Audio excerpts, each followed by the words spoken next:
और इसी बीच रुक करते एक बड़ी खबर का। नौशहरा में घुसपैठ की कोशिश नाकाम की गई है। इस वक्त की बड़ी खबर आपको बता रहे हैं। एलओसी के पास बताया जा रहा था कि घुसपैठ हुई थी और ये कोशिश नाकाम कर दी गई। हालांकि खबर ये भी मिली है कि सिक्योरिटी फोर्सेस द्वारा एक आतंकी इस मुठभेड़ में मारा गया है और लगातार सर्च ऑपरेशन नौशहरा इलाके में चल रहा है, क्योंकि एलओसी के पास ये इलाका है। इस वक्त की बड़ी खबर, एलओसी के पास घुसपैठ की कोशिश नाकाम की गई। हालांकि व्हाइट नाइट टॉप पर एक्स पर ट्वीट कर यह जानकारी दी गई है। नौशहरा से इस वक्त की बड़ी खबर, घुसपैठ की कोशिश वहां नाकाम की गई थी। सूचना मिली थी कि वहां 2 से 3 आतंकी देखे गए थे। उसके बाद हमारे जवान वहां पहुंचे और उसके बाद घुसपैठ वहां पर कोशिश की जा रही थी, मुठभेड़ हुई। उस मुठभेड़ में एक आतंकी मारा गया। इसी खबर पर हमारे सहयोगी राजन वैद हमारे साथ बने हुए हैं। राजन, फिलहाल क्या हालात है, क्या अपडेट है? अच्छा देखिए, बिल्कुल आप जो ये सुंदरबनी और नौशहरा के बीच में जो इलाका है एलओसी का, लाइन ऑफ कंट्रोल का, वो पिछले कुछ दिनों से हम देखें तो काफी एक्टिव है। इससे पहले भी घुसपैठ की कोशिशें जो हैं नौशहरा सेक्टर में, सुंदरबनी सेक्टर में नाकाम बनाई गई और यही खदशात यही थे कि कहीं ना कहीं जैश ए मोहम्मद के जो आतंकवादी हैं वो अब जो लॉन्चिंग पैड्स हैं अक्रॉस दी पीओ, जो लाइन ऑफ कंट्रोल है पीओके में, वहाँ एक्टिव हैं। ये किससे छुपा हुआ नहीं है और वहाँ से कोशिश होगी, ये कहीं ना कहीं खदशात है, जिसके चलते आज जो है लगभग 3 बजे जो है आतंकवादियों का एक गुट जो है वो उसकी मूवमेंट देखी गई।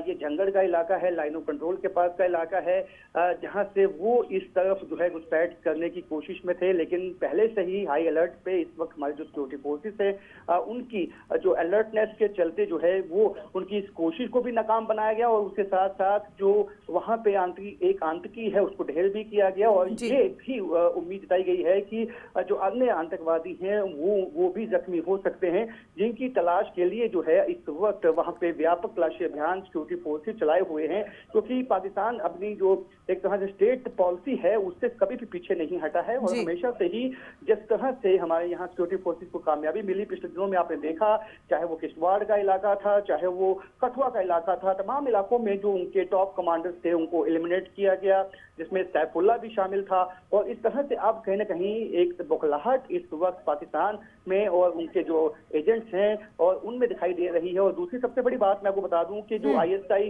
की तरफ से यहाँ पे ओजीडब्ल्यू का जो नेटवर्क बनाया गया था उसको भी ध्वस्त किया गया है सिक्योरिटी फोर्सेस की तरफ से। लगातार जो है जो इनपुट्स जो है वो सिक्योरिटी फोर्सेस के पास पहुंच रहे हैं, जिसकी बिना पे काफी सफलता भी जो है उनको मिली है। और ये कहीं ना कहीं एक तरह से चिंता की बात पाकिस्तान के लिए है, क्योंकि यहाँ ना लोकल सपोर्ट उनको अब मिल रहा है और ना ही उनके जो नबात मंसूबे हैं वो कामयाब हो पा रहे हैं। और इसकी दाद देनी होगी हमारी सिक्योरिटी फोर्सेस को। और जो 24 घंटे इस वक्त चाहे वो हिंटरलैंड है, चाहे वो लाइन ऑफ कंट्रोल है, हर जगह जो है इस वक्त अलर्ट मोड पे हैं। जी राजन, कोई सूचना मिली है जो मुठभेड़ के दौरान आतंकी मारा गया है, क्या उसकी पहचान कर ली गई है और कितने आतंकी थे देखे गए थे? जो ये देखिए 2 से 3 आतंकवादी हो सकते हैं, क्योंकि हमेशा से ये मॉडस ऑपरेंडी हमने देखा है कि 2 से 3 के गुट में ये आतंकवादी घुसपैठ करने की कोशिश करते हैं और उसके बाद जो है यहाँ पे पहाड़ी इलाकों की तरफ पहुंचने की कोशिश करते हैं। क्योंकि इस वक्त जो पहले तो इससे पहले विंटर स्ट्रेटजी इन प्लेस थी, अब क्यों जो गर्मियों का मौसम है वो आ रहा है, जो स्नो है वो पिघलने लगी है पहाड़ों पे, तो इस वक्त पाकिस्तान को कहने लगता है कि जो आतंकवादी को ट्रेन बैठे हैं उनके पास वो इस वक्त घुसपैठ करवाने के लिए माकूल समय है। लेकिन ऐसे में सिक्योरिटी फोर्सेस की जो स्ट्रेटजी है वो भी इन प्लेस है और वो जो है लगातार जो है निगाह बनाए हुए हैं। 2 से 3 ये आतंकवादी हो सकते हैं, एक को ढेर किया गया है, दूसरा कोई अन्य आतंकवादी यदि है उस इलाके में उसको ढूंढने के लिए व्यापक तलाशी अभियान चलाया हुआ है। क्योंकि ऐसा भी खदशात हैं कि कुछ वेपन्स जो हैं और जिस तरह से हैवी जो वेपन्स है वो लेकर ये आतंकवादी आते हैं तो वो भी उस इलाके में हो सकते हैं, जिसके लिए व्यापक तलाशी अभियान चलाए हुए हैं। जी, बहुत शुक्रिया आपकी जानकारी के लिए राजन। तो ये बड़ी सफलता हमारे जवानों को मिली। इस मुठभेड़ के दौरान एक आतंकी मारा गया। हालांकि खबर मिली थी कि 2 से 3 आतंकी थे, बाकी के आतंकियों की तलाश लगातार जारी है।